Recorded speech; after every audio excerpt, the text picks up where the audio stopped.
সালাতে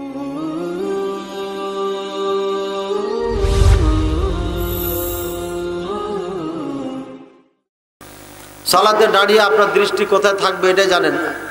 দৃষ্টি থাকবে সিজদার জায়গাতে। যতক্ষণ সিজদার জায়গায় আপনার দৃষ্টি থাকবে ততক্ষণ আল্লাহর দৃষ্টি আপনার উপরে থাকবে, বলে সুবহানাল্লাহ। যেমনই আপনার চোখ এদিক ওদিক হয়েছে সাথে সাথে আল্লাহ দৃষ্টি ফিরিয়ে নিবে আপনার থেকে। বলছেন এরা যদি তওবা করে আর কি করে, আমানা, তারপরে ঈমান যদি নিয়ে আসে, ওয়া আমিলা আমালান সালেহা, আর যদি নেক আমল করে তাহলে এদেরকে আমি জান্নাতে দেব। সুবহানাল্লাহ।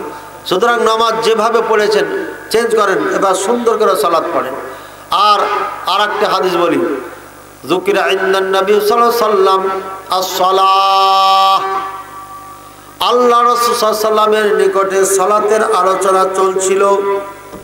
রাসূলুল্লাহ সাল্লাল্লাহু আলাইহি ওয়াসাল্লাম শুনতে পেলেন। শুনতে পাওয়ার পরে বললেন, মান হাফাযা আলাইহা কানাত লাহু নূরা ওয়া বুরহানা ওয়া নাজাতা ইয়াউমাল কিয়ামাহ।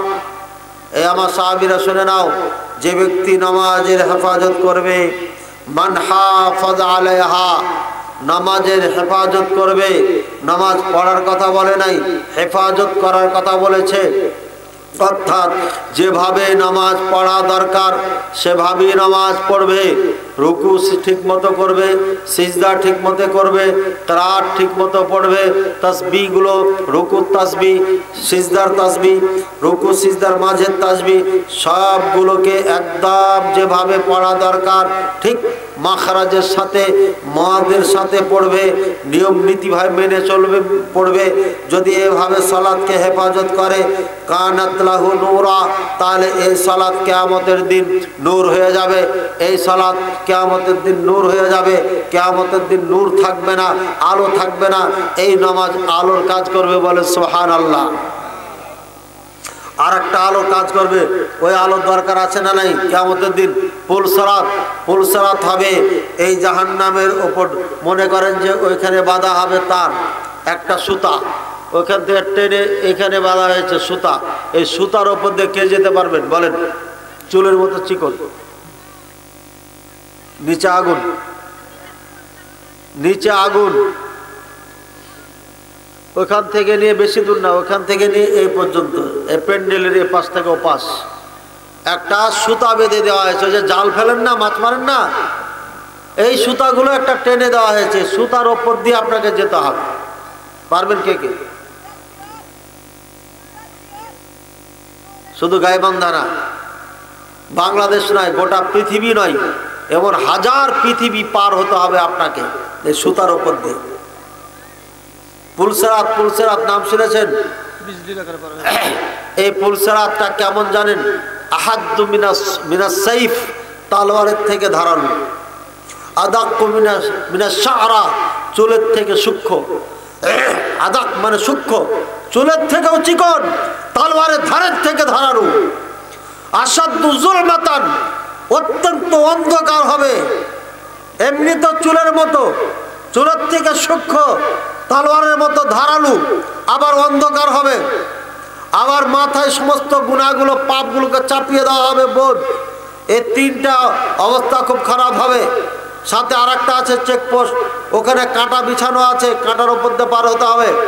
আবার কাফেররা যখন পড়বে তখন এমন চিৎকার করবে, তাদের চিৎকারে কম্পিত হয়ে যাবে, আতঙ্কিত হয়ে যাবে, রাস্তা হারিয়ে ফেলবেন, আপনি পুলসেরাত পার হতে পারবেন না। এ ভয়ঙ্কর পুলসেরাত পার হতে হবে আপনাকে। সেদিন আলো থাকবে না, আসাদ্দু যুলমাতান, অত্যন্ত অন্ধকার হবে। আল্লাহ রাসূল সাল্লাল্লাহু আলাইহি ওয়াসাল্লাম বলছেন, নামাজের হেফাজত করলে এই নামাজ তার জন্য কি হবে? নূরা, নূর হয়ে যাবে। তারপরে বলছেন ওয়া বুরহানা, দলিল হয়ে যাবে। চেকপোস্টে আটকায় দেওয়া হবে, তখন আপনি এইভাবে দলিল পেশ করবেন, এই যে দেখেন দলিল, সার্টিফিকেট আছে আমার কাছে, আমি সালাত পড়তাম। এরপরে সামনে আগাবেন, তারপরে সামনে যত বিপদ আসবে, নাজাতান, সেদিন নাজাতের কাজ করবে এই সালাত। অর্থাৎ এই সালাত যদি আপনি ঠিক মতো পড়েন তাহলে আলোর কাজ দিবে, নামাজ যদি ঠিক মতো পড়েন তাহলে পারে দলিল হিসাবে কাজ করবে, নামাজ যদি ঠিক মতো পড়েন তাহলে পারে এটি আপনাকে নাজাত দিয়ে দিবে। কিয়ামতের দিনে তিনটি কাজ হবে। ওয়ামাল্লাম ইউহাফিজ আলাইহা, যারা এই নামাজকে সঠিকভাবে পড়বে না, লাম তাকুন লাহু নূরা ওয়ালা বুরহানা ওয়ালা নাজাতা ইয়াউমাল কিয়ামা, তার জন্য নূরও হবে না, দলিলও হবে না, নাজাত দিতে পারবে না। বরঞ্চ মা কারুন মা ফিরআউন, ফিরআউনের সাথে হাসর নাসর হবে, হামানের সাথে হাসর নাসর হবে, কারুনের সাথে হবে, উবাই বিন খালফের সাথে হবে। নাউযুবিল্লাহি মিন যালিক। এই যুবক ভালো করে শুনে নাও, মুরব্বিয়ানে কেরাম আপনারাও ভালো করে শুনে নেন। আজও আপনাদের নামাজে মন বসে না, কারণ কোরআনটা কোনোদিন আপনি পড়েন নাই, একটু মক্তবে শিখেছিলেন, কোনো রকম এভাবে বলেন আউযু বিল্লাহি মিনাশ শাইতানির রাজিম, এটা মহিলা ডাক, হ্যাঁ, আর পুরুষেরা দরাবা আল্লাহু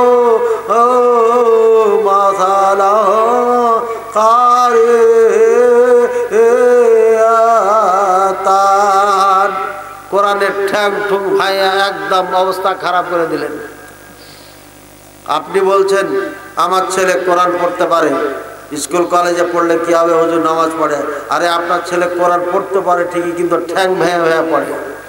এই কোরআন পড়ে তো নামাজই হবে না। 80 বছর বয়স হয়ে গেছে, কি করবেন? চেষ্টা করেন, যদি পড়তে না পারেন তাহলে আল্লাহ আপনাকে ক্ষমা করবে, আর যদি চেষ্টা না করে মারা যান তাহলে কবরে এই কোরআন ছাড়া যাবেন না।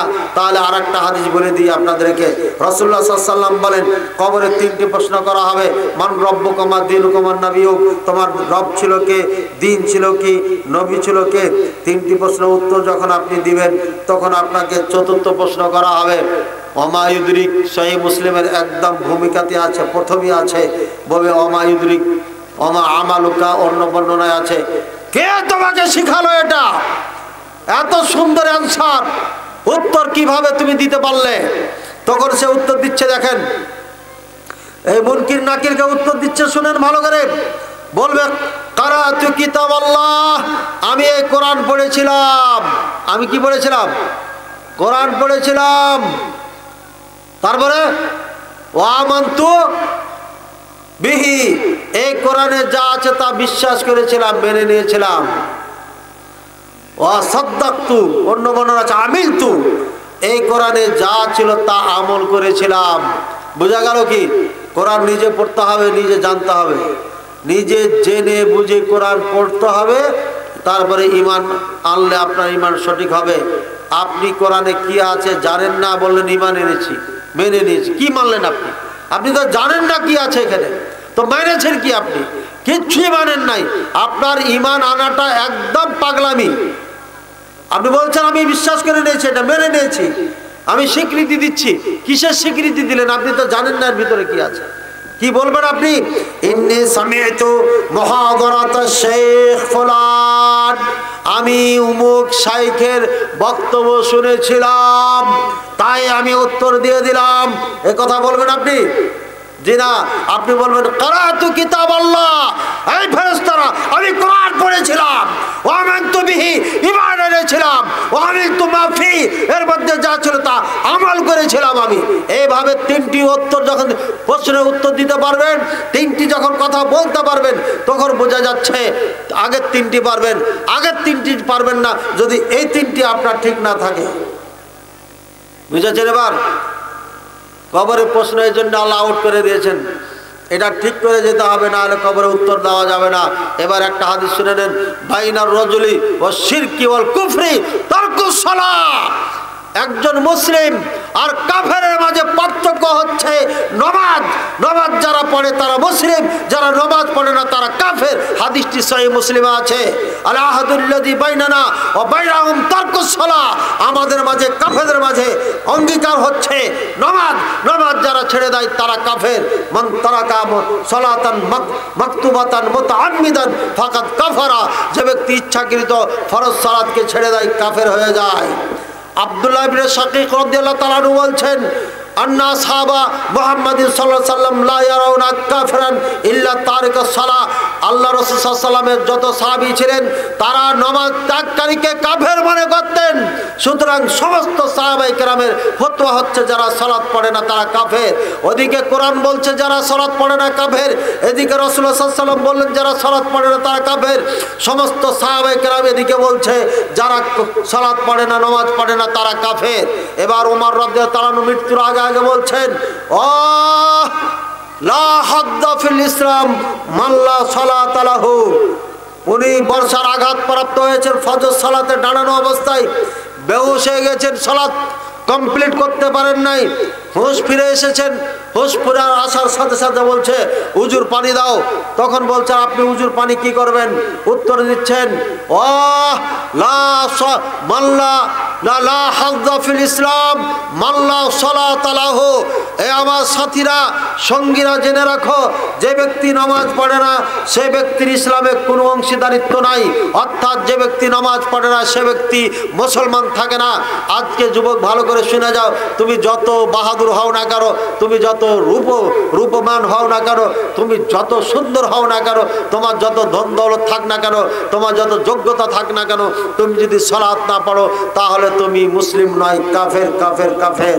এটা আমার ফতোয়া না, এটা কোরআনের কথা, এটা রাসূলুল্লাহ সাল্লাল্লাহু আলাইহি ওয়াসাল্লামের কথা, সাহাবায়ে কেরামদের ফতোয়া, ওমর রাদিয়াল্লাহু তাআলার ফতোয়া। অগণিত সাহাবায়ে কেরাম নিজেও একটা একটা করে বলেছেন। ইবনে মাসউদ রাদিয়াল্লাহু তাআলা বলেছেন, ইবনে আব্বাস রাদিয়াল্লাহু তাআলা আনহুমা একই ফতোয়া দিয়ে গেছেন, যারা সালাত পড়ে না তারা মুসলমান থাকে না। ভাইরা আমার, প্রত্যেকটি নরনারীকে সালাত পড়তে হবে। সালাতবিহীন কবরে গেলে বিপদে পড়ে যাবেন, আপনি নাজাত পাবেন না, এটাই বাস্তব। ইবনে উসাইমিন রাহিমাহুল্লাহ এই মর্মে একটি বই লিখে গেছেন, যারা সালাত পড়ে না তারা মুসলমান নয়।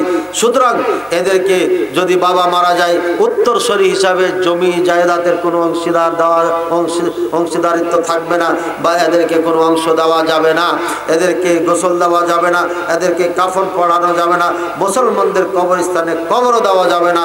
ইমাম ইবনে উসাইমিন রাহিমাহুল্লাহ এই ফতোয়া লিখে গিয়েছেন। এই ফতোয়ার বিপক্ষে আজ পর্যন্ত আরবের কোনো আলেম ফতোয়া দিতে পারে নাই, কিয়ামত পর্যন্ত পারবে না, কারণ উনি দলিল ভিত্তিক এই বই লিখে দিয়ে গেছেন।